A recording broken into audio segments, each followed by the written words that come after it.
Салам кыздар, мен сиздерге Айсеулдун кушонун реклама кылып кетейин деп атам. 61-68 артикул номеринде мынакей Айсеул кушону биздин любой кожага кетет. Бул универсальный оттенок деп айтылат, кыздар билесиздер, э?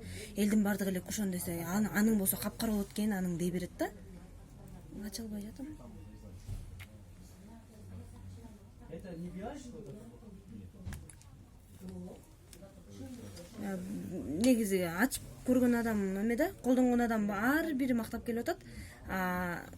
Бизден колдонуп аткан кушонду көрүп эле өңү кара экен дешип атат да элдер. Ача аласызбы? Эмне сыйрылбай атыр бул таза.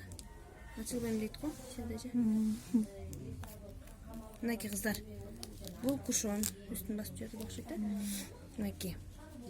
Кушонду негизи бардыгыбыз как пудра катары колдонобуз да, бул пудра эмес, бул типа тональный да. Крем тональный. Мынакей эки колдун результатын көрүңүздөр дагы, кушондун үстүн басасыз.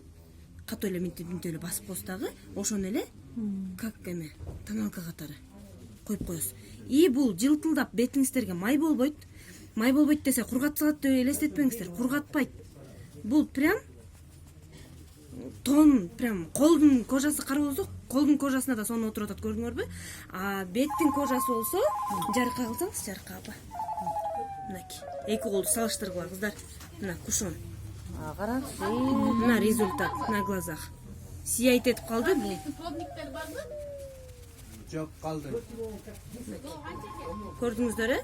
Бул и канча көпкө жетет экен кыздар, буну сүртүлүп калат, билинип калат дебесиң. Басып үстүнөн согун чыгарып эле, басып бересиз дагы кое бересиз. Бул эч кандай эмеси жок. Эчтеке коюлбаган колго Карачы кандай болду? Бул кол эле. Бет ухоженный да, бет деген гладкий болот, э? Ошондо мындан сонун болот. Кетпей отурсуңар. Заказ кылып алып калгыла кыздар. Кушондор да складта калбай калат, постоянно жок болот. Азыр чыгып атат кыздар, алып калгыла. Карасаң, результат.